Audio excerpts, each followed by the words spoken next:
بسم اللہ الرحمن الرحیم۔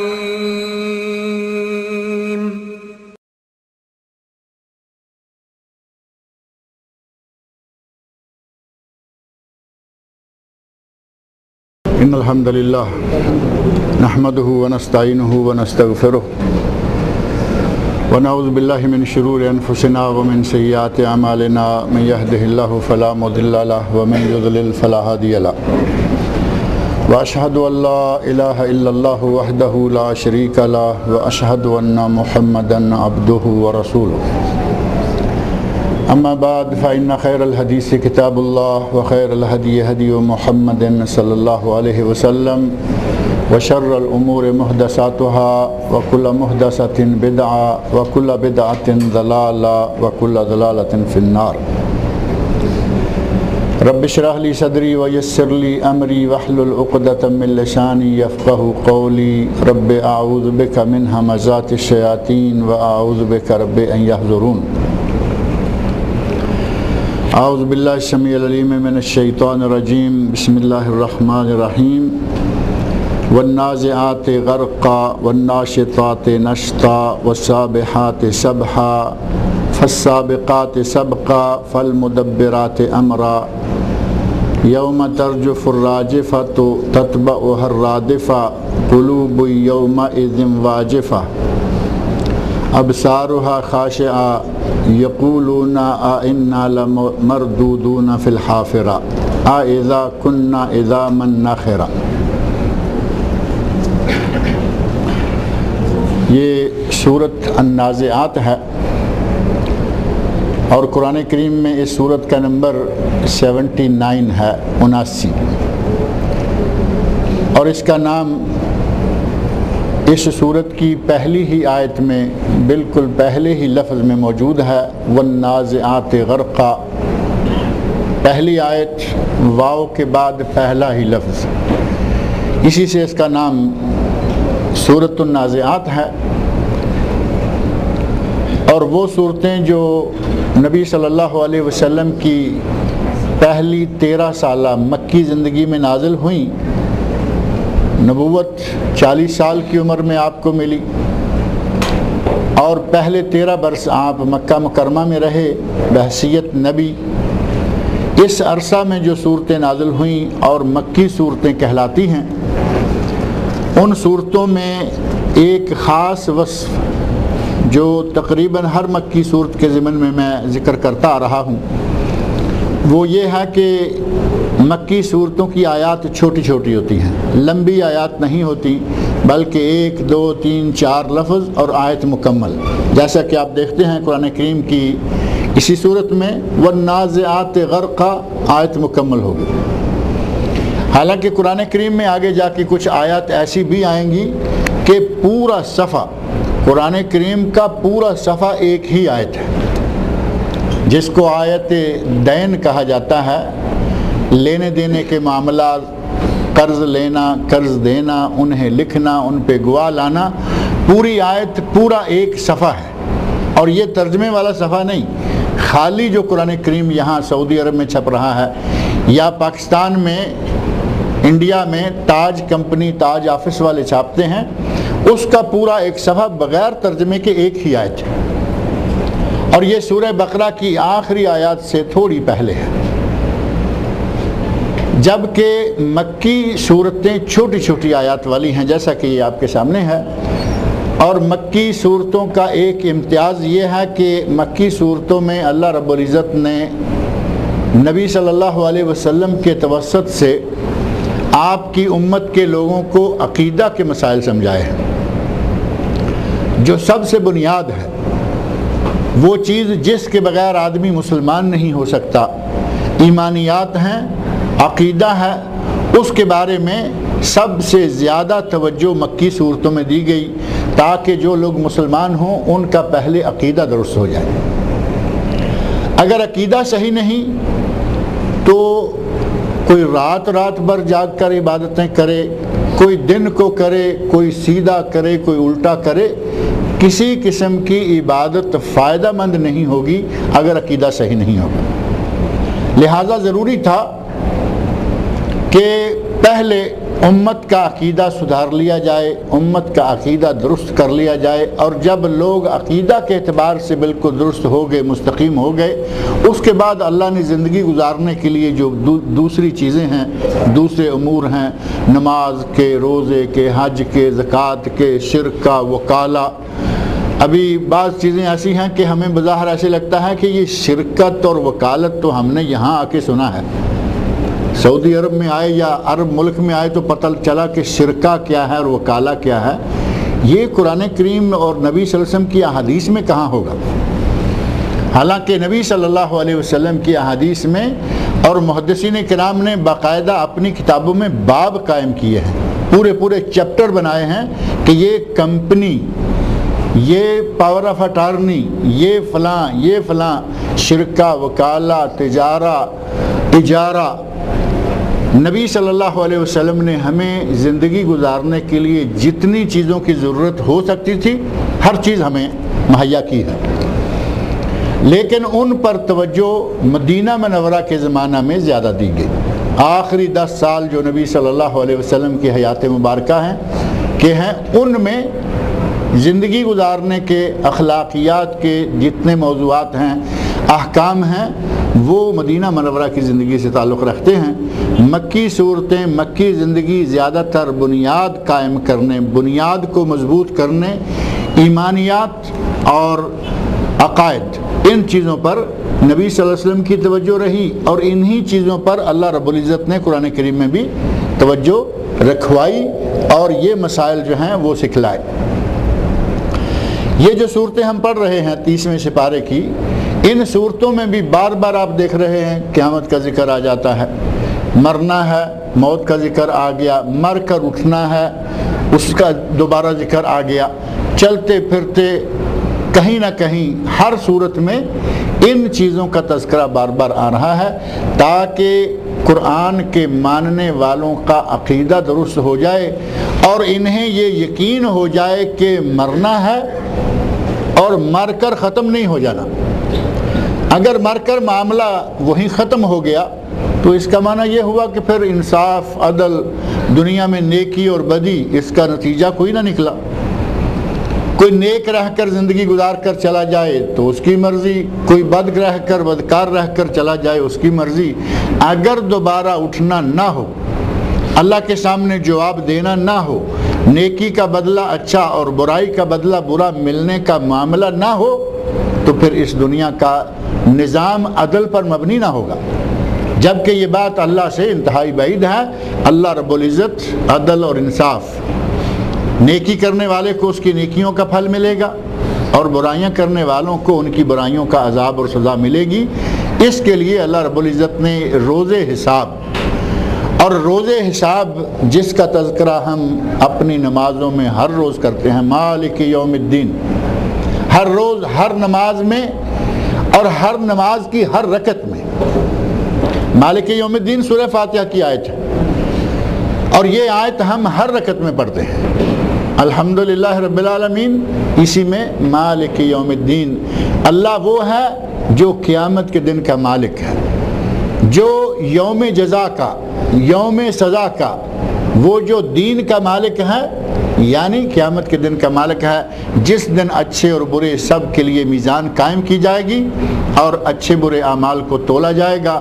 جس کے اعمال خیر اور نیکیاں بڑھ جائیں گی وہ سیدھا جنت میں چلا جائے گا، اور جس کی نیکیاں کم ہو جائیں گی اس کا ٹھکانہ دوسری طرف. اللہ نے دونوں ٹھکانے بنائے ہوئے ہیں، اور دوسرا ٹھکانہ بھی اللہ نے فرمایا لَأَمْلَأَنَّ جَهَنَّمَ، ہم جہنم کو یقیناً بھر دیں گے.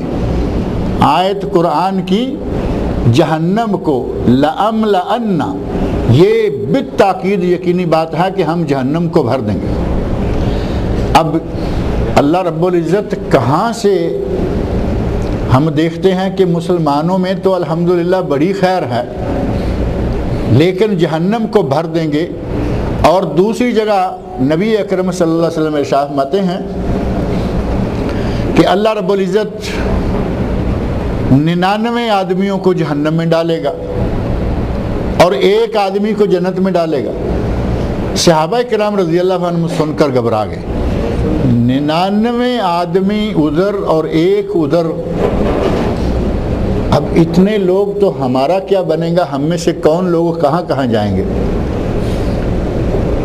نبی اکرم صلی اللہ علیہ وسلم نے ارشاد فرمایا کہ تم تو بہت تھوڑے سے ہو، اتنی قوم میں اتنے لوگ گزر گئے ہیں جو کہ سارے کے سارے مسلمان ہی نہیں تھے، اور آج تک ہم دیکھ رہے ہیں ہمارے دائیں بائیں ہندو ہیں، سکھ ہیں، عیسائی ہیں، یہودی ہیں، بدھسٹ ہیں، کتنی قومیں ہیں جو مسلمان ہی نہیں۔ اب ان میں سے اگر باقی کی تعداد اللہ رب العزت پوری کرتا رہا تو انشاءاللہ مسلمان کوئی بڑا گیا گزرا مشرک نہ ہو۔ اب مشرک کی تو ظاہرہ کہ نجات نہیں ہے۔ مشرک کے بارے میں تو اللہ نے فرمایا کہ ہم مشرک کو نہیں بخشیں گے، ان اللہ لا یغفر ان یشرک بہ ویغفر ما دون ذلک لمن یشاء۔ اللہ نے فرمایا کہ ہم مشرک کو نہیں بخشیں گے، باقی جس کو چاہیں بخش دیں۔ اب کچھ خاص مشرک جو شرک میں غوطہ زن، شرک میں لت پت ہیں، ان کو چھوڑ دیا جائے تو باقی لوگوں کے بارے میں یہ امید کی جا سکتی ہے کہ انشاءاللہ ہندوؤں، سکھوں، عیسائیوں، یہودیوں، بدھسٹوں کے مقابلہ میں اللہ رب العزت مسلمانوں کو جنت میں داخل کر دے گا۔ اللہ تعالی ہم سب کو جنت میں اکٹھا فرمائے اور اللہ تعالی ہم سب کو جہنم سے محفوظ رکھے۔ غرض یہ کہ عقائد کے مسائل دنیا سے مر کے ایک مرتبہ ختم ہو جانا ہے، آگے ایک زمانہ دوسرا شروع ہو جائے گا جس کو برزخ کہا جاتا ہے، اس میں سب نے جانا ہے، برزخ سے پھر دوبارہ سب کو اٹھایا جانا ہے اور قیامت آئے گی۔ قیامت کے روز کیا کچھ رونما ہوگا، اس سلسلہ میں قرآن کریم میں بہت ساری آیات، بہت ساری صورتوں میں یہ ذکر موجود ہے، اور یہاں یہ جو صورت ہم آج شروع کر رہے ہیں، اس صورت کے شروع میں بھی اللہ رب العزت نے 5-6 قسمیں کھائیں، اور وہ ساری کی ساری قسمیں قیامت کے دن کے بارے میں ہیں، فرشتوں کے بارے میں ہیں، لیکن بالآخر جا کے تعلق ان کا موت اور قیامت سے ہی جڑ جاتا ہے۔ جیسے کہ اللہ رب العزت نے ارشاد فرمایا والنازعات غرقا، والنازعات، نازع ینزع کا معنی ہے کسی چیز سے چھیننا، نکالنا، اور غرق یہ لفظ اردو میں بھی موجود ہے، عربی میں بھی موجود ہے۔ غرق ہونے کا معنی کیا ہے؟ ڈوب جانا۔ کہتے ہیں کہ وہ پانی میں غرق ہو کر مرا۔ پانی میں غرق ہو کر مرنا، ڈوبنا، جان بوجھ کر ڈوبنا بھی غرق ہے، اور اگر کوئی اتفاقی طور پر، حادثاتی طور پر ڈوب جائے تو بھی وہ غرق ہے۔ اور اگر اللہ کے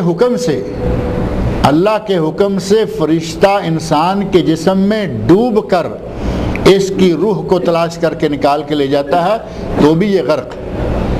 اللہ نے قسم کھائی اور فرمایا مجھے قسم ہے ان فرشتوں کی جو ڈوب کر جان نکال لے جاتے ہیں۔ انسانی جان، انسان کسی کا مرنے کو جی چاہتا ہے؟ بڑے بوڑھے، عمر بہت زیادہ ہو چکی ہو، اسے بھی آپ اس طرح کی بات کہیں تو وہ بھی کہے گا بھائی کوئی اور بات کرو، کیا ڈرانے والی باتیں کر رہے ہو، موت کا ذکر چھیڑ دیا تم نے۔ مرنے کو کسی کا جی نہیں چاہتا، اور جس وقت فرشتے جان نکالنے کے لیے اللہ کی طرف سے ملک الموت آئیں گے تو اس وقت انسان کی جان، جسم کے اندر روح جو ہے وہ چھپتی پھرے گی، اور فرشتہ اللہ کے حکم سے اس کے جسم میں غوطہ زن ہو کر، جسم میں ڈوب کر اللہ رب العزت اس کی جان کو فرشتے کے ذریعے نکلوا لے گا، اور فرشتہ اس کی جان کو نکال لے گا۔ اللہ رب العزت نے فرمایا والنازعات غرقا، جو ڈوب کر روح کو کھینچ لیتے ہیں فرشتے، ان فرشتوں کی قسم۔ والناشطات نشطا، اور ناشطا ینشطو کا معنی ہوتا ہے بند کھولنا۔ اگر کسی کو رسی کے ساتھ جکڑا ہوا ہو اور اس کی رسی کے بند کھول دیے جائیں تو وہ آدمی کھل جاتا ہے۔ اللہ رب العزت نے فرمایا کہ مجھے قسم ہے بند کھول کر چھڑا دینے والوں کی، اور یہ بھی فرشتے ہیں۔ ایک مومن کی روح ہے اور ایک غیر مومن کی یا کافر، فاسق اور فاجر کی روح ہے۔ نبی صلی اللہ علیہ وسلم نے یہاں قرآن کریم میں اللہ نے دونوں کو آگے پیچھے ذکر فرما دیا. ایک وہ ہے کہ جو روح چھپ رہی ہے کہ مجھے کہیں یہ فرشتہ نکال نہ لے جائے، اور اللہ کے حکم سے جو فرشتہ آیا ہوا ہے وہ اب اس کو چھوڑ کے جانے والا نہیں ہے. جیسا کہ قرآن کریم میں اللہ نے فرمایا ہے لا یستاخرون ساعۃ ولا یستقدمون. جب طے ہو گیا کہ اس کی روح نکالنی ہے، فلاں وقت نکالنی ہے، اس سے 1 منٹ آگے نہیں 1 منٹ پیچھے نہیں. وہ گھڑی بھر کا کہیں آگا پیچھا نہیں ہو سکتا، وہ تو نکالے. اب اگر چھپ رہی ہے، بھاگ رہی ہے، تو جسم میں ڈوب کر وہ روح کو نکال کر لے جائے گا. یہ روح کس کی ہوگی؟ جو اللہ کی طرف جانا نہیں چاہتا، جس نے کوئی اپنا بیلنس نہیں بنایا، جس کے سامنے کوئی نیکیاں نہیں ہیں کہ اگر میں یہاں سے اگلے جہان گیا تو مجھے اللہ تعالیٰ نعمتوں سے نوازے گا، اس کی روح چھپ رہی ہے. اور روح جسم کے اندر اس طرح چھپتی اور بھاگتی پھرتی ہے کہ پورے جسم کو آخری وقت میں روح بھاگ بھاگ کے اندر سے دھن کر رکھ دیتی ہے. جس طرح روئی دھنکی جاتی ہے، انسان کے جسم کو روح دھنک کر رکھ دیتی ہے. اور اتنی تکلیف، اتنی مشقت اور اتنی اذیت کے ساتھ کافر کی یا گناہگار کی روح نکلتی ہے. ایک حدیث میں کافر کی روح یا مجرم کی، گناہگار کی روح کے نکلنے کا منظر یا منظر کشی کرتے ہوئے نبی صلی اللہ علیہ وسلم نے فرمایا ہے کہ اگر کانٹے دار جھاڑی ہو، کوئی کیکر کا درخت ہے، بیری کا درخت ہے جس میں کانٹے ہیں، کانٹے دار جھاڑی ہو، اس کے اوپر ململ کا کپڑا ایسے ڈال دیا جائے اور اسے ایک کنارے سے پکڑ کر زور سے کھینچا جائے تو اس کپڑے کا کیا حال ہوگا؟ ریزہ ریزہ، ریشہ ریشہ، ایک ایک دھاگا اس کا چھن جائے گا، الگ الگ ہو جائے گا. برے آدمی کی روح اس طرح مشقتوں کے ساتھ، اذیتوں کے ساتھ اور تکلیفوں کے ساتھ نکلتی ہے. اسی کی تعبیر یہاں ہے والنازعات غرقا، اور ڈوب کر سختی کے ساتھ غوطہ زن ہو کر اس کی روح کو نکال لینے والوں کی قسم، جو کہ اللہ کے مقرر کردہ فرشتے ہیں. اور دوسری طرف دوسری آیت میں والناشطات نشطا، بند کھول کر چھڑا دینے والوں کی. بیمار کے بارے میں ایک آدمی جو دیوانگی کے مرض میں مبتلا تھا، نبی صلی اللہ علیہ وسلم نے جو بعض دعائیں بتائی ہیں، بعض علاجات بتائے ہیں. صحابہ کرام نے ایک آدمی کو دم کیا اور وہ آدمی دیوانہ تھا، اسے گھر والوں نے رسیوں میں جکڑا ہوا تھا. دم کیا گیا اور وہ آدمی صحیح ہو گیا، رسیوں سے نکال دیا گیا. ایک آدمی کو نظر لگ گئی، صحیح حدیث میں واقعہ موجود ہے، آدمی کو نظر لگ گئی اور وہ آدمی جکڑا گیا. نظر کے اثرات بد کے نتیجہ میں وہ آدمی ایسے ہو گیا جیسے کہ اس کو جکڑ دیا گیا ہے. یہ تفصیلی واقعہ کتب حدیث میں موجود ہے. نبی صلی اللہ علیہ وسلم کے پاس اصل میں وہ واقعہ کچھ اس طرح ہے، کیونکہ آج کل نظر بد کا اور تعویذ گنڈوں کا، جادو ٹونوں کا بڑا زور ہے. وہ واقعہ میں تھوڑا سا ذکر کر ہی دوں کہ ایک صحابی نہانے لگے، اور وہ زمانہ ظاہر ہے کہ تھوڑا آج کی نسبت، آج باتھ روم ہیں، واش روم ہے، یہ روم ہے، وہ روم ہے. اس وقت ایسا نہیں تھا، کہیں تھوڑی اوٹ کی نہا لیے. انہوں نے کوئی کپڑا باندھا اور نہانے لگے. اوپر والا کپڑا نکالا تو ایک آدمی پاس کھڑے تھے، انہوں نے دیکھا تو کہتے ہیں کہ اللہ کی قسم میں نے آج تک اتنا خوبصورت جسم کوئی نہیں دیکھا.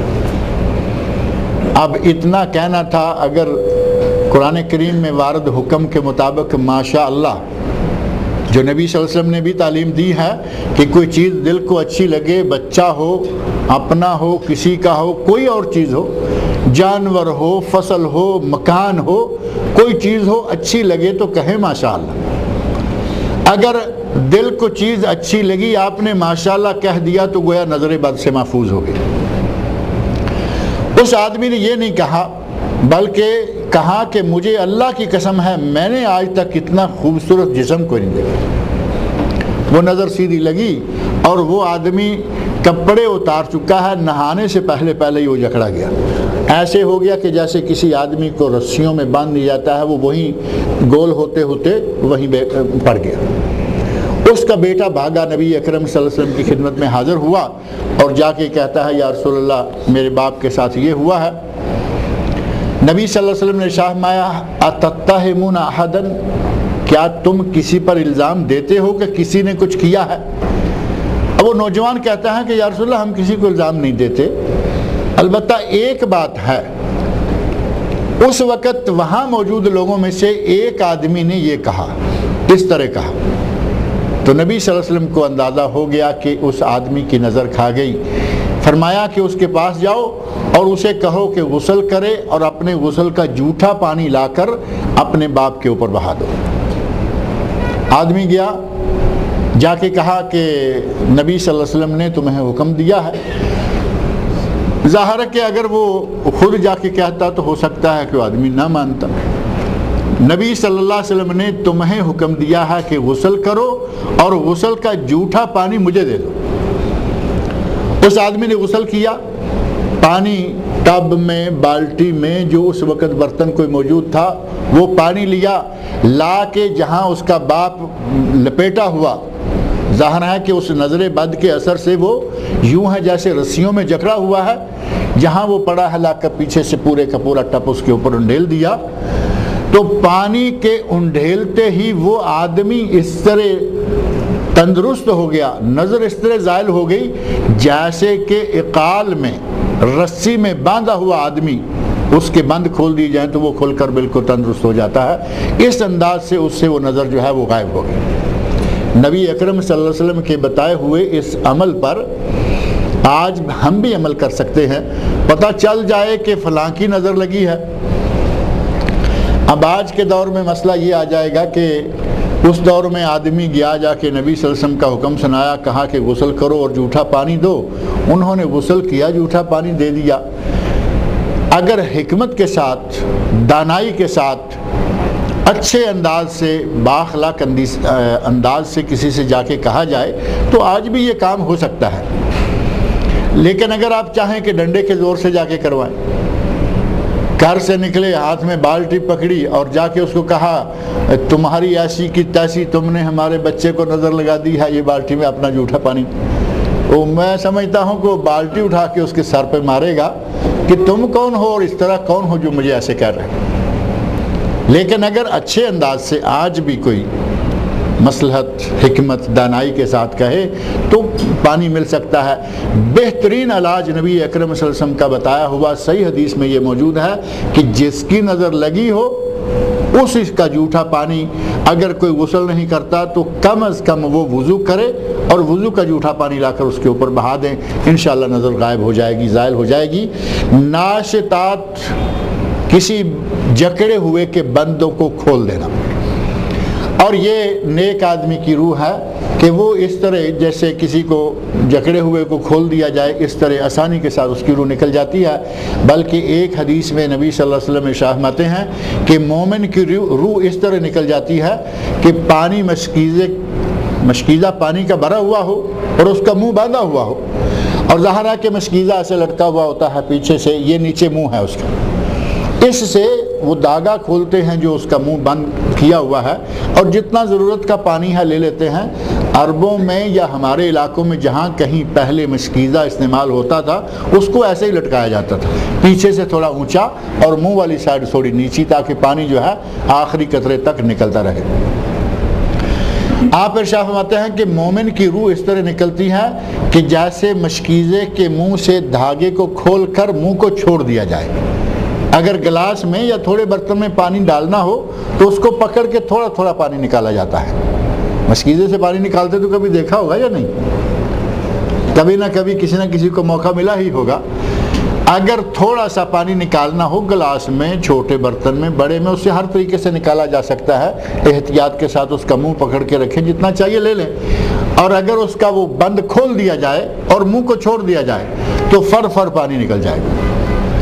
نبی صلی اللہ علیہ وسلم ارشاد فرماتے ہیں کہ نیک آدمی کی، مومن آدمی کی روح اس طرح نکل جائے گی جیسے مشکیزے سے پانی نکل جاتا ہے، اور برے آدمی کی روح نکلے گی پورے جسم کو دھنک کر رکھ دے گی، یا یوں سمجھیں کہ جسم کا ریشہ، جسم کا ایک ایک دھاگا جو ہے وہ سارے کا سارا دنک کر الگ کر دے گی۔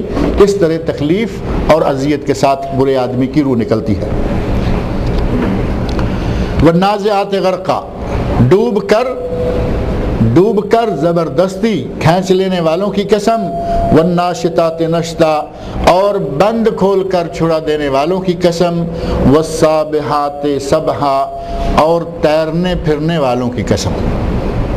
اللہ کے فرشتے اللہ کے حکم سے پوری فضا میں آسمان سے لے کر زمین تک تیرتے پھرتے چلتے بھاگتے، جہاں اللہ نے کسی کام کے لیے انہیں مقرر کر رکھا ہے اس میں پہنچنے میں وہ دیر نہیں کرتے۔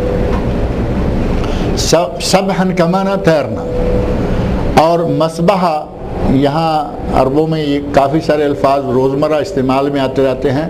مسبحہ سوئمنگ پول کو کہا جاتا ہے، مسبحہ یعنی تیرنے والی، پانی میں نہانے والی جگہ۔ اللہ نے فرمایا قسم ہے مجھے ان کی جو تیرنے اور پھرنے والے ہیں، یعنی وہ فرشتے جو ہمارے حکم سے زمین پر، آسمان میں، فضاؤں میں، جہاں جہاں انہیں حکم دیا جاتا ہے ان تمام مقامات پر تیرتے پھرتے اور چلتے ہیں، ان کی قسم۔ والسابقات سبقا، اور ان فرشتوں کی قسم جو ایک دوسرے سے سبقت لے جانے والے ہیں۔ وہ فرشتے جن کو ہم حکم دیتے ہیں وہ اس کو پورا کرنے میں سبقت لے جاتے ہیں فوراً، کوئی دیر نہیں، کوئی تاخیر نہیں، کوئی انتظار نہیں کہ چلیں ایک مرتبہ کہہ دیا ہے تو پھر بھی تو کہیں گے، نہیں، بلکہ اللہ نے حکم دیا وہ فوراً اس کام کو کرنے کے لیے تیار ہوئے اور چل دیے۔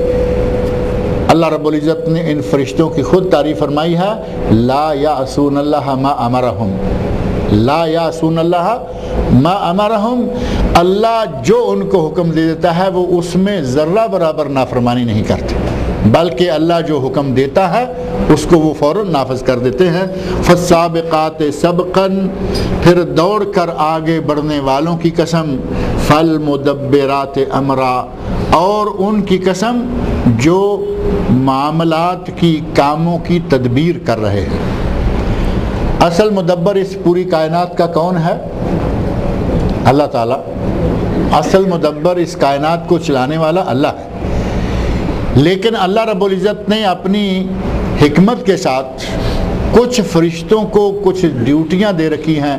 مثلا کوئی بادلوں کا فرشتہ ہے، پہلے نمبر پہ وحی لے لیں، اللہ نے ایک فرشتہ وحی کا مقرر کیا ہوا ہے، حضرت جبرائیل امین علیہ السلام، جو تمام انبیاء کو وحی پہنچاتے رہے۔ اللہ چاہے تو وہ ڈائریکٹ نبی کے پاس اپنی کتاب، اپنا کلام پہنچا سکتا ہے، لیکن ایک فرشتے کی ذمہ داری جبرائیل علیہ السلام کی یہ لگا دی کہ تم نے ہمارا کلام ہمارے انبیاء کو پہنچانا ہے۔ ملک الموت ہے، وہ روح نکالتا ہے۔ دوسرے اسرافیل ہیں، وہ سور لے کے بیٹھے ہیں جن میں وہ پھونک ماریں گے اور قیامت برپا ہو جائے گی۔ ایک سور آگے وہ ان کا تذکرہ آ رہا ہے، ایک سور پھونکیں گے ہر چیز تباہ ہو جائے گی، پھر سور پھونکیں گے ہر چیز زمین سے باہر نکل آئے گی۔ کسی کو اللہ نے بادلوں پہ مقرر کر رکھا ہے، بارشوں پہ مقرر رکھا ہے، اور ایک حدیث میں جس میں نبی صلی اللہ علیہ وسلم کے طائف میں دعوت دینے کے لیے جانے کا ذکر ملتا ہے، اس حدیث میں ملک الجبال کا ذکر ملتا ہے، پہاڑوں کا فرشتہ۔ اللہ رب العزت نے ایک فرشتہ پہاڑوں کے لیے مقرر کر رکھا ہے۔ اس فرشتے نے آ کر نبی صلی اللہ علیہ وسلم سے کہا، اے اللہ کے رسول، اگر آپ چاہیں تو یہ طائف والے جنہوں نے آپ کو لہو لہان کیا ہے، یہ طائف والے جنہوں نے آپ کی دعوت کو قبول نہیں کیا بلکہ آپ کو مشقت تکلیف پہنچائی ہے، اذیت پہنچائی ہے، اگر آپ چاہیں لَأُطْبِقُ عَلَيْهِمُ الْأَخْشَبَيْنِ، میں طائف کے دائیں بائیں والے دو پہاڑوں کو آپس میں ملا دوں۔ جس طرح چکی کے دو پارٹوں میں دانہ پس جاتا ہے، فرشتہ کہہ رہا ہے اللہ کے نبی اگر آپ چاہیں، اگر آپ حکم دیں تو میں ان دو پہاڑوں کو آپس میں ملا دوں اور طائف والوں کو ملیا میٹ کر دوں۔ لیکن نبی صلی اللہ علیہ وسلم جو اخلاق عالیہ کی سب سے بہترین مثال تھے، آپ نے فرمایا نہیں، مجھے امید ہے کہ اللہ ان طائف والوں کی پشتوں سے ان کی نسلوں سے بھی کچھ لوگ ایسے پیدا کرے گا جو لا الہ الا اللہ محمد رسول اللہ پڑھنے والے ہوں گے، اور وہ الحمدللہ نبی اکرم صلی اللہ علیہ وسلم کی خواہش پوری ہوئی۔ آج آپ دیکھیں طائف کتنا بڑا شہر ہے، اور الحمدللہ پورے کا پورا مسلمانوں کا شہر ہے، لا الہ الا اللہ پڑھنے والوں کا ہے۔ اصل تدبیر کرنے والا اللہ خود ہے، لیکن کچھ کاموں کے لیے اس نے فرشتے مقرر کر رکھے ہیں، کچھ ڈیوٹیاں بانٹ رکھی ہیں۔ وہ جو ڈیوٹیاں فرشتے اللہ کے حکم سے پوری کرتے ہیں، ان کی قسم کھاتے ہوئے اللہ نے فرمایا فالمدبرات امرا، اور قسم ہے ان فرشتوں کی جو کہ مختلف کاموں کی تدبیر کر رہے ہیں، مختلف کاموں کی ڈیوٹیاں ذمہ داریاں پوری کر رہے ہیں۔ اللہ رب العزت نے یہ 5 صفات فرشتوں کی اور 5 صفات والے فرشتوں کی 5 قسمیں کھائیں، اور پھر آگے قیامت کا ذکر شروع فرما دیا۔ جیسا کہ میں نے شروع میں ذکر کیا ہے کہ سورت موضوع چل رہا ہوتا ہے، اور اللہ رب العزت کبھی موت کا، کبھی قیامت کا، کبھی حشر کے میدان کا، کبھی آخرت کا تذکرہ کر کے مسلمانوں کے عقائد کی بنیادی چیزیں جو ہیں ان کی اصلاح کا ذکر شروع فرما دیتے ہیں۔ یہاں فرمایا یوم ترجف الراجفہ، جس دن کانپنے والی، رجفہ یرجف کا معنی کانپنا، جس دن کانپنے والی کانپے گی، یعنی قیامت کا دن ہوگا، سور پھونکا جائے گا، ہر چیز کانپ اٹھے گی، تھرا اٹھے گی، ہر چیز اپنی جگہ سے تلپٹ ہو جائے گی۔ تتبعها الرادفہ، اور پھر اس کے بعد ایک اور پیچھے آ جائے گی۔ سور جو ہے وہ 2 مرتبہ پھونکا جائے گا، ایک سور پھونکنے سے یہ سارا نظام کائنات کا درہم برہم ہو جائے گا، کائنات میں جو چیزیں ہیں ان سب کا اپنی اپنی جگہ سے ہٹ جانا، اور نظام کائنات پورے کا درہم برہم ہو جانا پہلے سور کے ساتھ، اور پھر اللہ کے حکم سے وہ فرشتہ دوبارہ سور پھونکے گا، اور جتنے لوگ زمین کے نیچے ہیں، قبروں کے نیچے ہیں، اللہ رب العزت ان کو دوبارہ باہر زمین پہ لا کھڑا کرے گا۔ تتبعها الرادفہ، اور اس کے بعد ایک پیچھے، اس کے پیچھے آنے والی قلوب یومئذ واجفہ، اس دن قلوب کچھ دل، بہت سارے لیکن سارے کے سارے نہیں، کچھ دل اس دن ڈرے ہوئے ہوں گے۔ اس دن کچھ دل جو ہیں وہ ڈرے ہوئے ہوں گے، دھڑک رہے ہوں گے، گھبرائے ہوئے ہوں گے، لرز رہے ہوں گے۔ اور کچھ کیوں کہا؟ اللہ رب العزت نے یہ نہیں کہا کہ سارے کے سارے دل، بلکہ قرآن کریم کے بعض مقامات پر اللہ نے فرمایا کچھ اہل ایمان ایسے ہیں کہ جن کے دل گھبرائیں گے نہیں، اہل ایمان کے دل گھبرائیں گے نہیں، بلکہ اہل ایمان کے دل مطمئن ہوں گے۔ گھبراہٹ، تھراہٹ اور یہ لرزش، یہ کن کے دلوں میں آئیں گی؟ جن کے دلوں میں ایمان کی کمزوری ہے، جن کے اعمال میں کمزوری ہے، اور جو عمل صالح کرتے رہے، صحیح مضبوط ایمان کے مالک لوگ دنیا میں رہے، وہ قیامت کے دن ان لرزانے والی، تھرانے والی تمام چیزوں کے موقع پر بھی ان کے دل مطمئن ہوں گے۔ اللہ رب العزت نے سورۃ الانبیاء آیت 103 میں ارشاد فرمایا لا يحزنهم الفزع الاکبر، فزع الاکبر محشر کا میدان، قیامت کا دن، جو سب سے بڑی گھبراہٹ والی چیز یا جگہ یا وقت ہے، ان کو وہ وقت بھی گھبراہٹ میں مبتلا نہیں کرے گا۔ اہل ایمان جو نیک لوگ ہیں، جو اللہ والے ہیں، اللہ کے بندے ہیں، ان کو اللہ رب العزت اس دن بھی گھبراہٹ میں مبتلا نہیں کرے گا، وہ غمگین نہیں ہوں گے۔ وَتَتَلَقَّاهُمُ الْمَلَائِكَةُ، اس دن فرشتے ان کو آ کے اپنے ہاتھوں ہاتھ لیں گے اور کہیں گے هَذَا يَوْمُكُمُ الَّذِي كُنْتُمْ تُوعَدُونَ، یہ ہے وہ دن جس دن کا تم سے وعدہ کیا جاتا تھا۔ تو گویا اہل ایمان، قرآن کریم کے ذریعے ہم سب سے اللہ وعدہ کر رہا ہے قیامت کا دن آئے گا، نیک لوگوں کو نیک اچھا بدلہ دیا جائے گا، برے لوگوں کو اس کا برا بدلہ دیا جائے گا۔ تو فرشتے نیک لوگوں کو یہ کہیں گے کہ تمہارے لیے یہ وہ دن آ گیا ہے جس کا تم سے وعدہ کیا جاتا تھا۔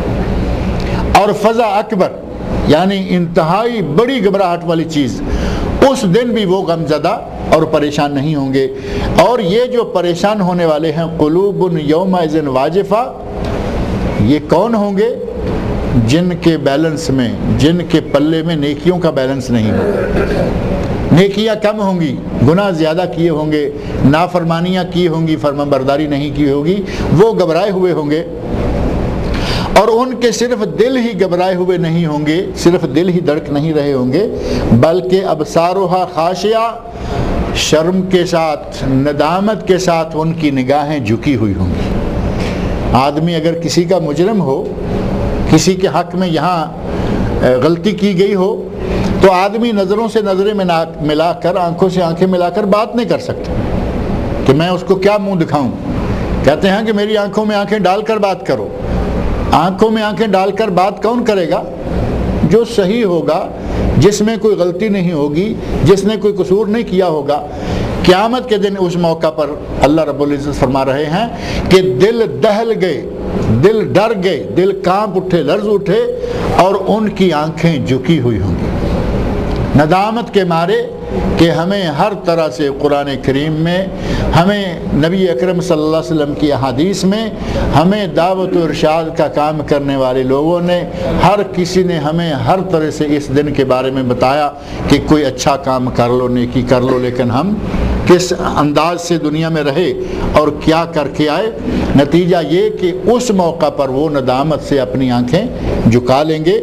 اس دن ابصارها خاشعہ، ان کی آنکھیں جھکی ہوئی ہوں گی۔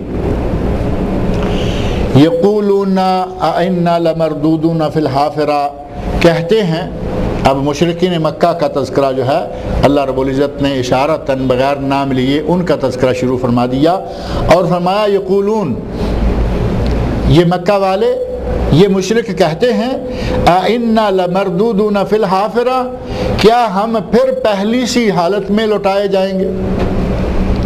یعنی ایک یہ کہ ہمیں اللہ نے دنیا میں لایا، اللہ رب العزت ہمیں دنیا میں لایا، کیا ہمیں دوبارہ مار دے گا؟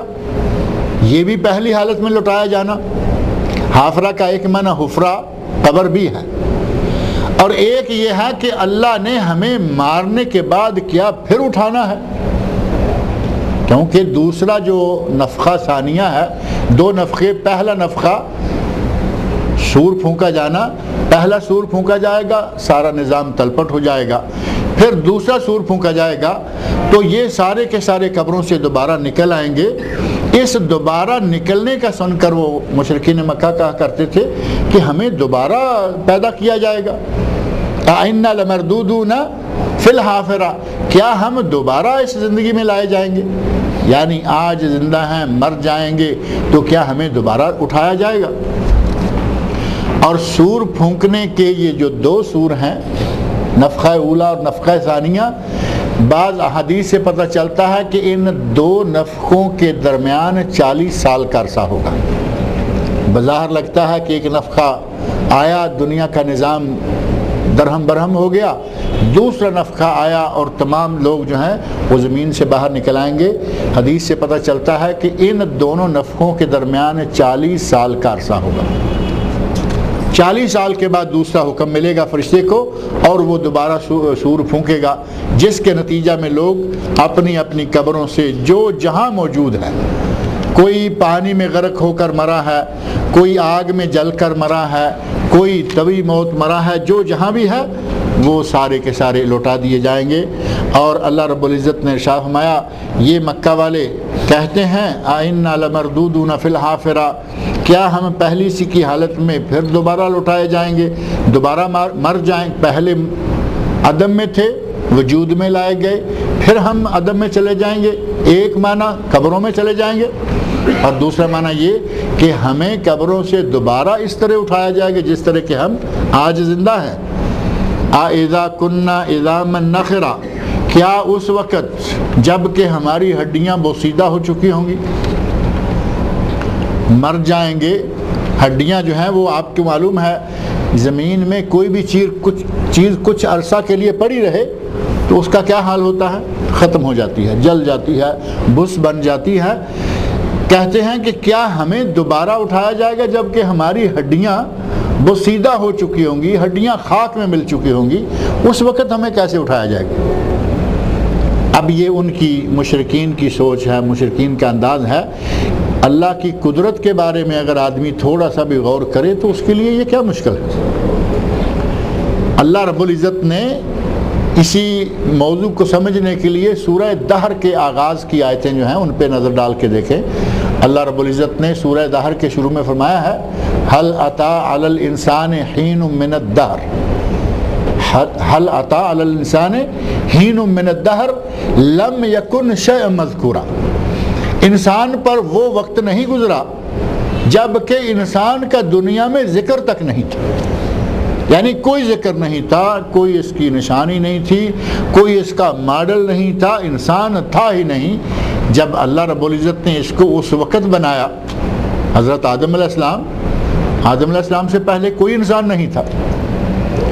جس اللہ نے آدم کو پیدا فرمایا، آدم کی تخلیق فرمائی، اس کے لیے آدم کے فوت ہونے کے بعد اسے دوبارہ زندہ کرنا کون سا مشکل؟ ہمیں اللہ رب العزت نے دنیا میں تخلیق فرما کر بھیجا، اب ہمارا ماڈل موجود ہے، ہم دنیا میں ہیں، مریں گے، مٹی ہو جائیں گے، سارا کچھ ہو جائے گا۔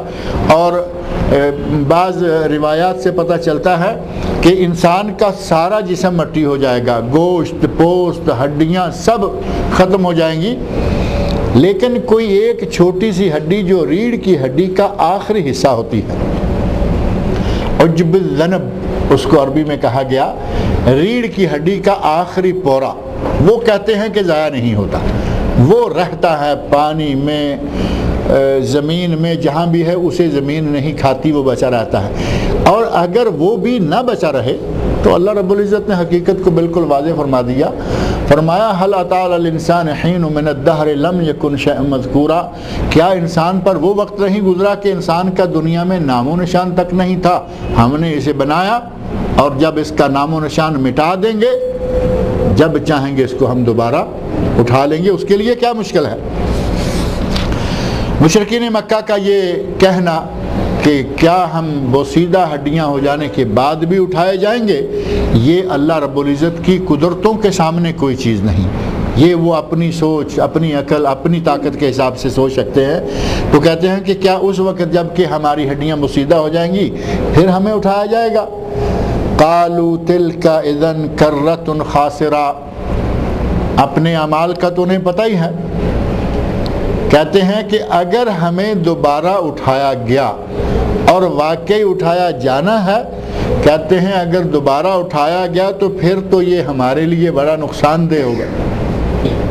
اب جس نے جو کیا ہوا ہے، جیسا کرنا ویسا بھرنا، اسے معلوم ہے کہ میں تو ساری عمر گناہوں میں گزار کے جا رہا ہوں، ساری عمر شرک اور بت پرستی میں اور ساری عمر جرائم میں، حرام کاری میں گزاری ہے، اگر دوبارہ اٹھایا گیا تو ہمارے لیے تو یہ بڑا نقصان دہ معاملہ ہوگا۔ تو وہ خود ہی کہتے ہیں، قالو کہتے ہیں تلک اذا کرۃ خاسرہ، پھر تو یہ لوٹنا بڑا ہی نقصان دہ ہوگا۔ جو کچھ کام کیے ہوئے ہیں، جو کارنامے سر انجام دیے ہوئے ہیں، جو برائیاں، گناہ، جن برائیوں کا، گناہوں کا ارتکاب کیا ہوا ہے، ان سب کا بدلہ ملے گا۔ برے کام کا برا بدلہ نقصان ہوا یا نہیں ہوا؟ وہ تو پہلے یہ سمجھتے رہے کہ مرنا ہے اور ختم ہو جانا ہے۔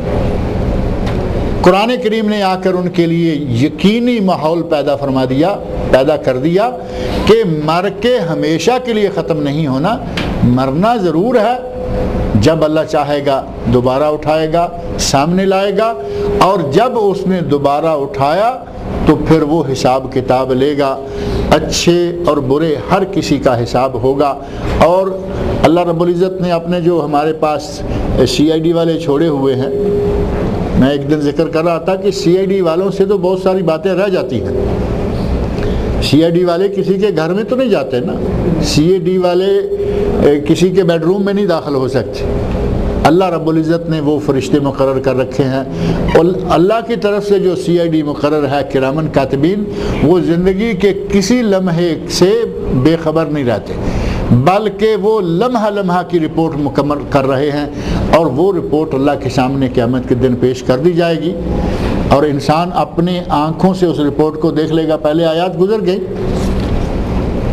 انسان اپنا نامہ اعمال اپنی کتاب دیکھے گا اور اس وقت کہے گا مال حاضل کتاب لا یغادر صغیرۃ ولا کبیرہ، یہ کیا کتاب ہے، یہ کیا نامہ اعمال ہے، یہ کیا رپورٹ ہے کہ کوئی چھوٹی بڑی چیز نہیں چھوڑی ہوئی۔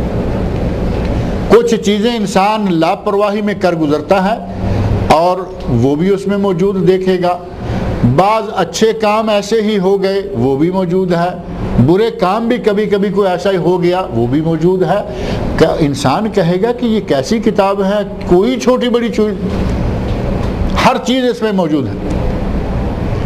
اور جس کے ہاتھ میں دائیں ہاتھ میں نامہ اعمال دے دیا خوش ہوگا، لوگوں کو پڑھنے کے لیے پیش کرتا پھرے گا، دیکھو ہاں اقرؤ کتابیہ، آؤ دیکھو یہ پڑھو میری کتاب۔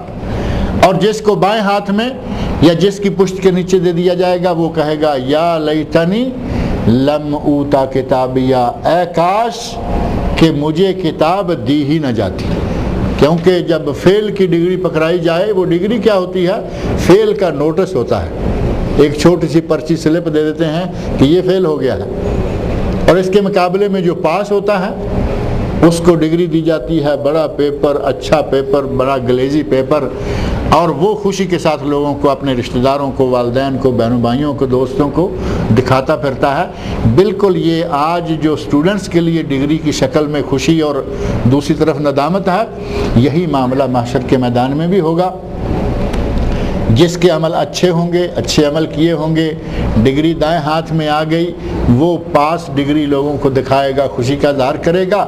اور جس کو دوسرے ہاتھ میں تھما دی گئی، سلپ دے دی گئی کہ یہ ہے اور تمہیں دوبارہ امتحان دینا پڑے گا۔ اب دنیا میں تو دوبارہ کا چانس ہے، وہاں دوبارہ کا چانس بھی کوئی نہیں۔ وہاں انسان کہے گا یا اللہ ہمیں ایک موقع اور دے، ہم جائیں گے، اب ہم نمازیں پڑھیں گے، روزے رکھیں گے، زکوٰۃیں ادا کریں گے، صدقے دیں گے، حج کریں گے، اب ہم بڑے نیک کام کریں۔ اللہ کہے گا کہ وہ ایک ہی بار تھی، وہ تم اپنا کر کے آگے جو تم نے کر لیا وہ آج تمہارے سامنے ہے۔ امتحان والے کو سپلیمنٹ کی اجازت ہوتی ہے، امتحان اینول میں فیل ہو گیا، سپلی میں پاس ہو گیا، جان چھوٹ گئی۔ وہاں کوئی سپلی نہیں ہے، ذہن میں رکھیں۔ جو ایک مرتبہ اس دنیا سے چلا گیا ختم، اسے دوبارہ نہیں بھیجا جائے گا کہ چلے جا کے دوبارہ تیاری کر لو، دوبارہ کچھ نہ کچھ اچھے عمل کر کے آ جاؤ۔ اس کو کہا یہ تو برا آدمی ہے۔ جو آدمی دنیا سے جاتے ہوئے بڑی لذتوں سے مالا مال ہو کر گیا ہے، شہید جب مرتا ہے، فوت ہوتا ہے، شہادت پاتا ہے، ظاہرہ کہ موت تو اس کو آتی ہے، تلوار سے آئی، بندوق سے آئی، کسی بھی زخم سے آئی، تو اس وقت جو لذت شہید محسوس کرتا ہے، مرنے کے بعد شہید کے بارے میں آتا ہے کہ وہ کہے گا یا اللہ مجھے دوبارہ بھیج۔ کوئی یہ نہیں کہہ رہا کہ مجھے بھیج، شہید کہتا ہے کہ یا اللہ مجھے دوبارہ بھیج، میں دوبارہ تیری راہ میں شہادت پاؤں اور تیرے پاس آؤں۔ اللہ کہے گا کہ یہ معاملہ ختم ہو چکا ہے، اب واپسی ہمارے نظام میں نہیں ہے۔ اللہ کے لیے واپسی مشکل تو نہیں ہے، لیکن ایک سسٹم ہے، ایک نظام ہے۔ اللہ کہے گا کہ ہمارے سسٹم میں، ہمارے نظام میں اب واپسی نہیں ہے، یہیں ٹک جاؤ۔ قالوا تلک اذن کرۃ خاسرہ، وہ کہیں گے کہ اگر دوبارہ اٹھایا گیا تو یہ تو ہمارے لیے بڑا ہی نقصان دہ ہوگا۔ انما ہی زجرۃ واحدہ، تمہیں یہ معلوم ہونا چاہیے کہ وہ تو صرف ایک خوفناک ڈانٹ ہے۔ زجر و توبیخ اردو میں لفظ استعمال ہوتا ہے، اگر کسی کو جھڑکا جائے، جھڑکنے کو زجر و توبیخ عربی میں کہا جاتا ہے۔ توبیخ اور زجر دونوں عربی کے ہیں، لیکن اردو میں یہ معروف ہے۔ انسانوں کو زمین سے نکالنے، اس دنیا کے کونے کونے میں جہاں جہاں کوئی دفن ہے، کسی کی جلی ہوئی راکھ گئی ہے، کوئی مچھلیوں کے پیٹ میں، جانوروں کے، درندوں کے پیٹ میں، جو جہاں بھی ہے، اللہ رب العزت کی طرف سے ایک ڈانٹ پڑے گی، ہر چیز زمین سے نکل کر کھلے میدان میں آ جمع ہوگی۔ محشر کے میدان کے بارے میں فرمایا انما ہی زجرۃ واحدہ، وہ ایک ہی ڈانٹ ہوگی، فاذا ہم بالساہرہ، کہ جس کے نتیجے میں سارے کے سارے لوگ میدان محشر میں اکٹھے ہو جائیں گے۔ اللہ رب العزت کے لیے کوئی مشکل نہیں، کوئی دیر نہیں لگے گی کہ ادھر پیغام بھیجا ہوا ہے آ رہے ہیں، ادھر نہیں، آ رہے ہیں والی بات نہیں، ایک ڈانٹ، زجرۃ واحدہ فاذا ہم بالساہرہ، پوری بنی آدم علیہ السلام سے لے کر قیامت تک آنے والے انسان ایک ڈانٹ کے نتیجہ میں میدان میں سارے کے سارے اکٹھے ہو جائیں گے، اور اس کے بعد معاملہ جو ہے وہ حساب کتاب کا، جو کچھ کسی نے کیا، جو کیا درا ہے، اس کے حساب کتاب کا معاملہ شروع ہو جائے گا، اور اللہ رب العزت خیر، نیکی، اچھے عمل کرنے والوں کو اچھا بدلہ دے گا، اور برے عمل کرنے والوں کو وہاں برا نتیجہ بھگتنا پڑے گا۔ یہاں تک موت، قیامت اور اس کے متعلقہ کچھ امور ذکر کرنے کے بعد آگے اللہ رب العزت نے حضرت موسیٰ علیہ السلام کا تذکرہ شروع فرمایا ہے، اور وہ اس لیے کہ مکہ والوں نے نبی صلی اللہ علیہ وسلم کے لیے قرآن کریم کی راہ روکنے کے لیے، قرآن کریم سے جو نور پھوٹا، اس نور کے راستے میں بند باندھنے کے لیے، نبی صلی اللہ علیہ وسلم کے اخلاق حسنہ، آپ کے کردار اور آپ کی دعوت کے پھیلنے کی راہ میں رکاوٹیں ڈالنے کے لیے مشرکین مکہ نے بڑی کوششیں کی، ہر اعتبار سے کوشش کی کہ کوئی آدمی اس تک پہنچ نہ پائے۔ مکہ والوں کا انداز عجیب تھا، وہ یہ نہیں کرتے کہ صرف نبی صلی اللہ علیہ وسلم کے پاس کوئی آدمی پہنچ گیا واپس آ جائے اور اسے کہیں کہ بھائی دیکھو جو تم سن کے آئے ہو وہ ٹھیک نہیں ہے، تم اس پہ کہیں یقین نہ کر لینا، وہ نہیں۔ مکہ والے نبی صلی اللہ علیہ وسلم کی دعوت کا راستہ روکنے کے لیے مکہ کے چاروں طرف جتنے راستے ہوتے تھے ان راستوں پر خاص طور پر حج کے موقع پر اپنے نمائندوں کو بھیج دیتے۔ مکہ میں داخل ہونے والے مثلاً 5 راستے ہیں، 5 راستوں پر ٹیمیں بٹھائی ہوئی ہیں، اور جو بڑا تیز ہوتا، جو بڑا باتوں میں چرب لسان ہوتا، جو سامنے والے کو قائل کر لینے والا ہوتا، کئی لوگوں کو بڑی مہارت ہوتی ہے۔ میں کبھی کبھی مثال دیتا ہوں کہ انشورنس جو کہ سراسر گیمبلنگ اور سود کی اقسام میں سے ہے، انشورنس کے جو نمائندے ہوتے ہیں، اگر کوئی یہاں ہو تو معذرت کے ساتھ، اتنے تیز ہوتے ہیں کہ ان کے پاس آپ بیٹھ جائیں، آپ کو بیٹھے بیٹھے قرآن حدیث یہ وہ، اور قرآن حدیث سے اس کے حق میں دلائل کیا ملیں گے، لیکن ہاتھ پاؤں مارے گا، اور پھر بالآخر آپ کی زندگی سے ایسے ناطے جوڑے گا اپنے کام کے ساتھ کہ گویا ہاتھ پہ سرسوں جما کے بتا دے گا کہ انشورنس کرانا ضروری۔ ان کا فن ہے، ان کا کام ہے، وہ آدمی کو قائل کر دیں گے کہ انشورنس کے بغیر نہیں رہنا چاہیے، انشورنس ضرور ہونی چاہیے، جبکہ انشورنس کو اسلام نے جائز قرار نہیں دیا۔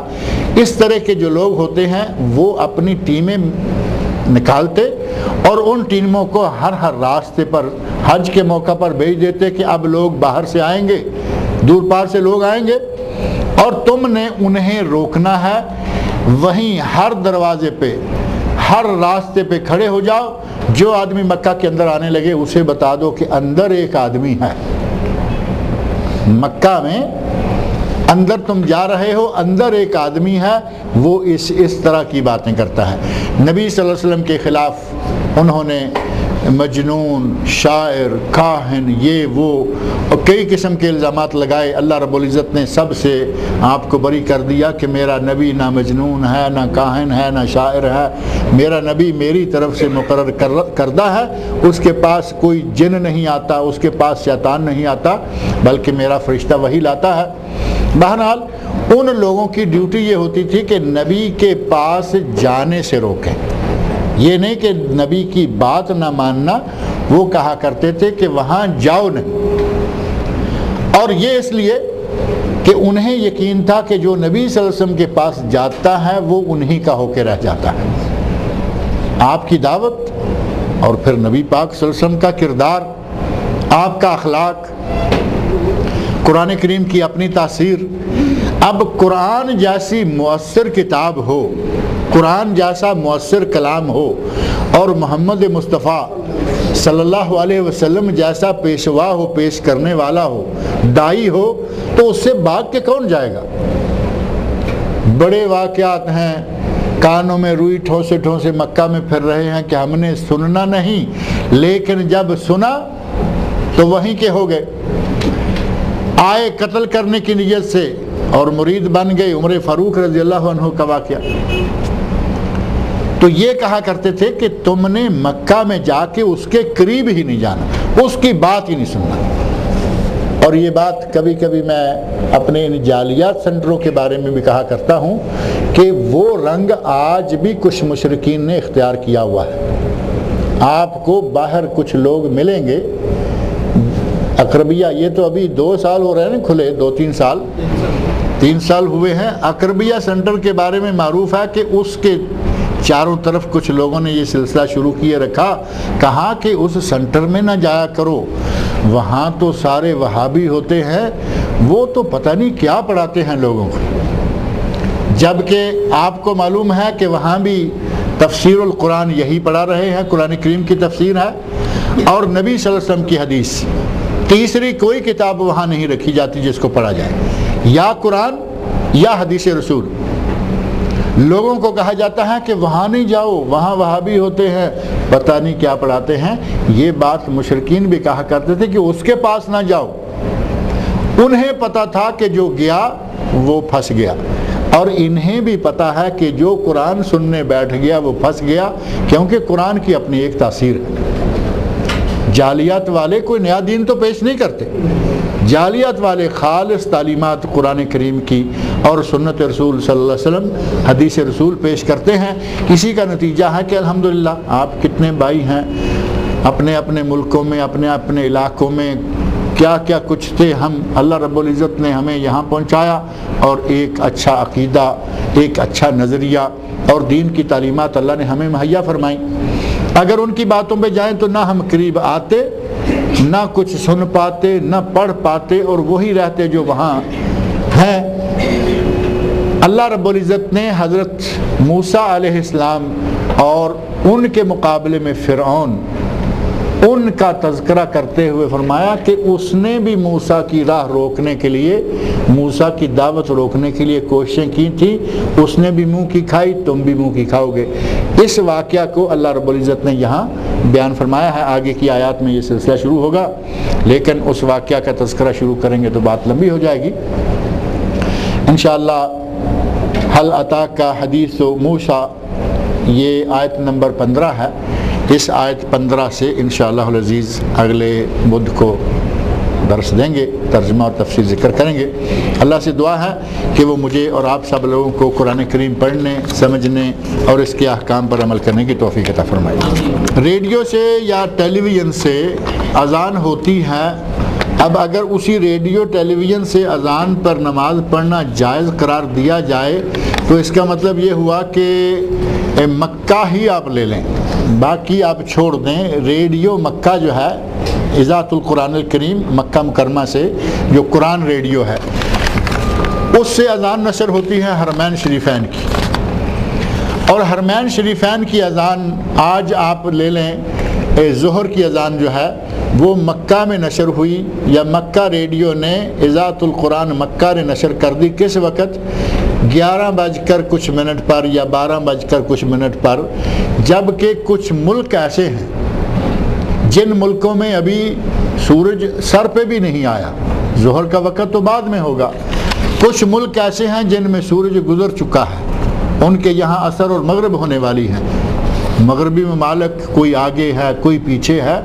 اگر ریڈیو ٹیلی ویژن کی اذان پہ کفایت کرتے ہوئے نماز شروع کریں تو نمازوں کا معاملہ بالکل ہی عجیب و غریب سا ہو جائے گا۔ کسی کے پاس کوئی وقت نہیں، کسی نماز کا، مکہ کی نماز پہ ریڈیو پہ آپ یا ٹیلی ویژن پہ شروع کر دیں گے تو اس کا مطلب یہ ہوا کہ آپ کے اپنی جو ملک ہیں ان میں اوقات کی ترتیب ساری کی ساری بدل جائے گی، الٹ جائے گی۔ اور ساتھ ہی یہ بھی کہ اگر مکہ کی اذان پہ نماز شروع کریں گے تو مکہ کے خطبہ پہ جمعہ بھی شروع کر دیں گے، سیدھی بات ہے کہ اذان پہ عمل کریں گے تو پھر خطبے پہ بھی عمل کر لیں گے، پھر بعد میں جماعت پہ بھی عمل کر لیں گے کہ اپنے مولوی کی کیا ضرورت ہے، مکے کی شیخ سدیس شیخ شریم پڑھا رہے ہیں نمازیں، ان کی نمازیں۔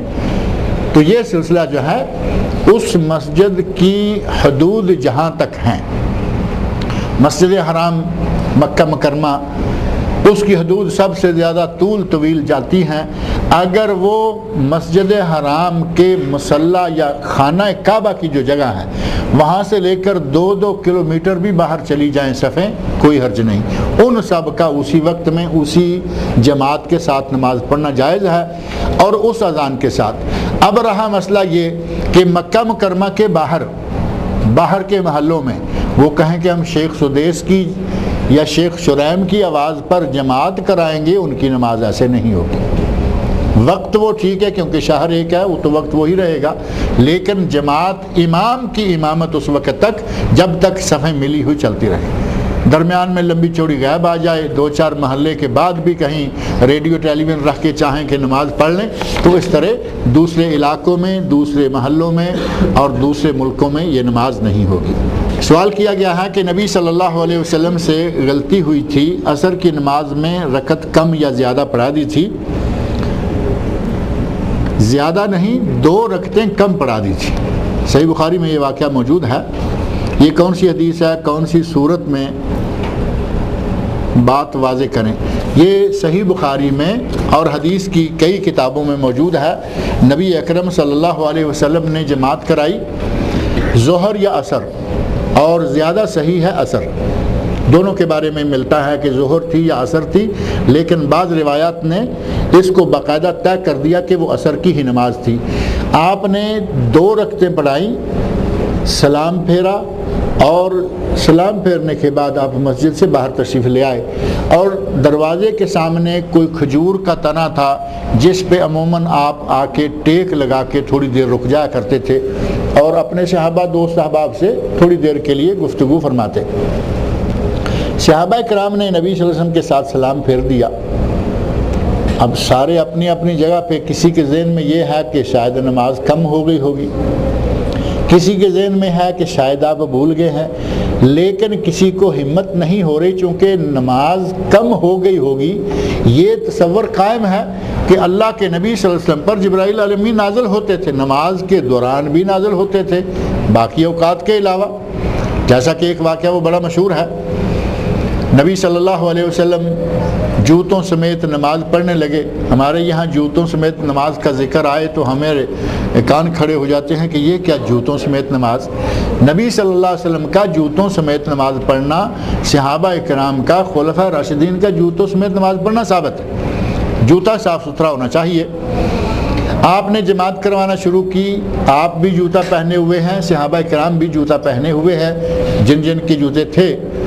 آپ نے جماعت شروع کی، تھوڑی دیر کے بعد آپ نے جوتے نکالے اور سائیڈ میں رکھ دیے، نماز پڑھائی، سلام پھیرا تو دیکھا کہ سارے صحابہ نے بھی جوتے نکال رکھے ہیں۔ تو آپ نے پوچھا کہ آپ نے جوتے کیوں نکالے؟ تو کہتے ہیں کہ یا رسول اللہ، آپ نے جوتا نکالا، ہم نے بھی نکال دیا۔ تو آپ نے فرمایا کہ میرے پاس تو جبرائیل آئے تھے اور جبرائیل امین نے مجھے کہا تھا کہ دیکھو آپ کے جوتے کو غلاظت لگی ہوئی ہے، یعنی جوتے کو کہیں کوئی گندگی لگی ہوئی ہے، لہٰذا میں نے جوتا اتار دیا تھا۔ تو صحابہ کہتے ہیں کہ ہمیں تو اور کوئی نہیں آپ کو اتارتے دیکھا، ہم نے اتار دیا۔ اس کا معنی یہ ہوا کہ نماز کے دوران بھی جبرائیل آ گئے، اور صحابہ کے ذہن میں ہے کہ ہو سکتا جبرائیل امین آ گئے ہوں گے، آج 4 کی بجائے 2 رکعتیں رہ گئیں، لہذا کسی کو ہمت نہیں ہو رہی کہ پوچھے یا لقمہ دے۔ نبی صلی اللہ علیہ وسلم کے صحابہ میں سے ایک صحابی ذوالیدین، 2 ہاتھوں والے، 2 ہاتھ تو سبھی کے ہوتے ہیں، نام پڑ گیا ذوالیدین، اصلی نام کسی کو یاد تک نہیں۔ ذوالیدین ذرا دلیر صحابی تھے۔ کچھ لوگ سوال کرنے میں بڑی ہمت رکھتے ہیں، انہوں نے اپنی ہمت دکھائی، دلیری کے ساتھ پوچھا، کہا قصرت الصلاۃ ام نسیت یا رسول اللہ، اے اللہ کے رسول نماز کم ہو گئی ہے یا آپ بھول گئے؟ انہوں نے سوال سیدھا سیدھا کر دیا کہ یا آپ بھول گئے ہیں یا نماز کم ہوئی ہے۔ نبی صلی اللہ علیہ وسلم بھول بھی گئے اور بھولے بھی اتنے زیادہ کہ یاد دلانے کے باوجود آپ کو ابھی تک یاد نہیں آیا. فرمایا کہ نہ میں بھولا ہوں نہ نماز کم ہوئی ہے. ظاہرہ کہ اتنا بھول گئے کہ بالکل ذہن میں ابھی بھی نہیں آیا کہ میں نے تو کوئی کم رکعتیں پڑھی ہیں. جب ذوالیدین نے یہ بات کر دی تو اب دوسرے لوگ بھی ظاہرہ کہ دلیر ہو گئے. نہیں یا رسول اللہ، آج 2 کاموں میں سے ایک ضرور، یا نماز کم یا آپ بھول گئے، کیونکہ آج آپ نے 2 رکعتیں پڑھ کر سلام پھیر دیا ہے. نبی اکرم صلی اللہ علیہ وسلم نے صحابہ سے کہا کہ آؤ، واپس مسجد میں تشریف لے گئے اور جو 2 رکعتیں چھوٹ گئی تھیں اللہ اکبر کر کے وہ 2 رکعتیں شروع کر دیں اور 2 رکعتیں اور پڑھ کے جب 4 رکعتیں پوری ہو گئیں، 2 پہلے والی 2 یہ. صحابی کہتے ہیں کہ ہم انتظار کر رہے تھے کہ آپ سلام پھیریں گے، لیکن آپ نے سلام پھیرنے کی بجائے 2 سجدے سہو کے، سجدہ سہو کے 2 سجدے کیے اور اس کے بعد آپ نے سلام پھیرا. تو یہ واقعہ ہے جو کہ صحیح بخاری وغیرہ میں موجود ہے. اور نبی صلی اللہ علیہ وسلم نے 4 رکعتیں نہیں پڑھی بلکہ 2 رکعتیں پڑھ کر سجدہ سہو کیا. ہمارے لوگ کچھ ایسے بھی ہیں کہ وہ کہیں گے کہ اگر کچھ ایسا ہو گیا، سلام پھر گیا تو پہلی نماز باطل ہو گئی، ساری نماز نئے سرے سے پڑھو. یہ بات صحیح نہیں ہے. نبی صلی اللہ علیہ وسلم کے عمل ہمارے سامنے ہے کہ 2 کم رہ گئیں، سلام پھیرا، باہر گئے، بات بھی تھوڑی سی نماز سے متعلقہ ہوئی، واپس آئے، 2 رکعتیں پڑھی اور سجدہ صاحب کر کے آپ نے سلام پھیر دیا. کیا بتائیں؟ اگر جو ہے 5 رکعتیں ہوں تو نماز باطل ہے. اگر کسی کی اسی طرح 5 رکعتیں ہو گئیں وہ بھی سجدہ صاحب کرے، اور اس کے لیے ہے کہ وہ سلام پھیرنے کے بعد سجدہ صاحب کرے، کیونکہ نماز میں اضافہ ہو جائے تو سلام کے بعد، اور نماز میں کمی رہ جائے تو نماز سے پہلے. اگر بھول کر 5 ہو جائیں تو نماز اس کی پھر بھی باطل نہیں ہوگی. یہاں بھول کر 2 رکعتیں رہ گئی. باطل تب ہے کہ جان بوجھ کر 5 رکعتیں پڑھیں تو پھر واقعی اس کی نماز بھی باطل ہے. وہ تو ظاہر ہے کہ اس کا تو اسلام سے نکل جانے کا خطرہ ہوگا کہ اللہ کے رسول ساری عمر 4 رکعتیں پڑھتے رہے اور اس نے 5 شروع کر دی. ایک سوال یہ لکھا ہے کہ تبلیغ کرنا جائز ہے، کوئی نہیں کرتا ہے، یہ بتائیے کتنی قسم کی تبلیغ ہے؟ کوئی نہیں کرتا ہے پہلی بات، اور تبلیغ کرنا جائز ہے. اب پتہ نہیں کہ یہ کس چیز کو تبلیغ کہہ رہے ہیں. اب مسئلہ یہ ہے کہ شاید یہ تبلیغی جماعت والی تبلیغ ہی کہتے ہوں گے کہ کوئی نہیں کرتا ہے. پہلی بات یہ ہے کہ تبلیغ کرنا فرض کفایہ ہے، اور تبلیغ کرنے سے مراد تبلیغی جماعت کی کتاب پڑھنا نہیں، کیونکہ وہ تو قصے کہانیوں سے بری ہوئی کتاب ہے. اس کی تفصیل پوچھنی ہے تو خان صاحب سے پوچھیں. ان کی کتاب چھپ چکی ہے تبلیغ والوں کے بارے میں اور تبلیغی نصاب کے بارے میں. وہ قصوں کہانیوں والی کتاب تبلیغ نہیں. وہ تو پتہ نہیں لوگوں نے کس انداز سے اتنا زور سے اس کو شروع کر رکھا ہے. تبلیغ ہے قرآن کریم کی، تبلیغ ہے حدیث رسول کی، تبلیغ ہے سیرت الرسول کی، تبلیغ ہے دعوت ہے لیکن صحیح چیزوں کی. اور یہ ہر کسی کو کرنی چاہیے جتنی کسی کو توفیق ہے. نبی صلی اللہ علیہ وسلم نے یہ نہیں فرمایا کہ صرف مولوی تبلیغ کرے، عالم تبلیغ کرے، بلکہ فرمایا بلغوا انی ولو آیا. اگر کسی کو ایک آیت بھی صحیح طریقے سے آتی ہے، ایک مسئلہ بھی صحیح طریقے سے آتا ہے، آگے پہنچاؤ، بلغوا، تبلیغ کرو. تو گویا نبی صلی اللہ علیہ وسلم نے ہر کسی کو تبلیغ کرنے کا حکم دیا ہے. اب رہا مسئلہ یہ کہ اگر یہ مخصوص تبلیغ کا پوچھتے ہیں کہ کوئی نہیں کرتا، بلکہ بہت ساری دنیا ہے وہ تبلیغ نہیں کرتی، اور بہت ساری دنیا ہے وہ تبلیغ کرنا جائز ہی نہیں سمجھتی، کیونکہ قصے کہانیاں بیان کرنا، لوگوں کا وقت ضائع کرنا، اس سے بہتر یہ ہے کہ قرآن کریم کا تھوڑا سا حصہ پڑھیں، ترجمہ کریں، نبی صلی اللہ علیہ وسلم کی ایک آدھ حدیث پڑھیں، ترجمہ کریں، جو صحیح باتیں ہیں وہ لوگوں تک پہنچائیں. اور اگر کوئی اور ان کا قصد ہے اور بات سے یہ پوچھنا چاہتے ہیں تو انشاءاللہ کسی موقع پہ تفصیل سے بتائیں. اور بات سجدہ صاحب سے پہلے جو نماز میں اضافہ ہو جائے اس میں دونوں طرف سلام ہے، دونوں طرف سلام پھیر کر سجدہ صاحب. اور ہمارے یہاں ایک جو دوسرا سسٹم چل رہا ہے کہ سجدہ صاحب سے پہلے دائیں طرف سلام پھیرا جاتا ہے، پھر 2 سجدے کیے جاتے ہیں، پھر بیٹھ کر اتحیات کا بقیہ حصہ پڑھا جاتا ہے. یہ انداز ثابت نہیں ہے. نبی صلی اللہ علیہ وسلم نے پورا اتحیات للہ، درود شریف، دعائیں فارغ ہو گئے، سلام پھیرنے کا صحابہ انتظار کر رہے ہیں اور آپ نے 2 سجدے کیے۔ حدیث میں بالکل واضح طور پر طریقہ موجود ہے۔ یہ طریقہ جو ہے پہلے سلام پھیریں، پھر 2 سجدے کریں، پھر بیٹھ کے اتحیات کا بقیہ حصہ پڑھیں، پھر سلام پھیریں، یہ انداز نبی صلی اللہ علیہ وسلم سے ثابت نہیں ہے۔ اللہ تعالیٰ مجھے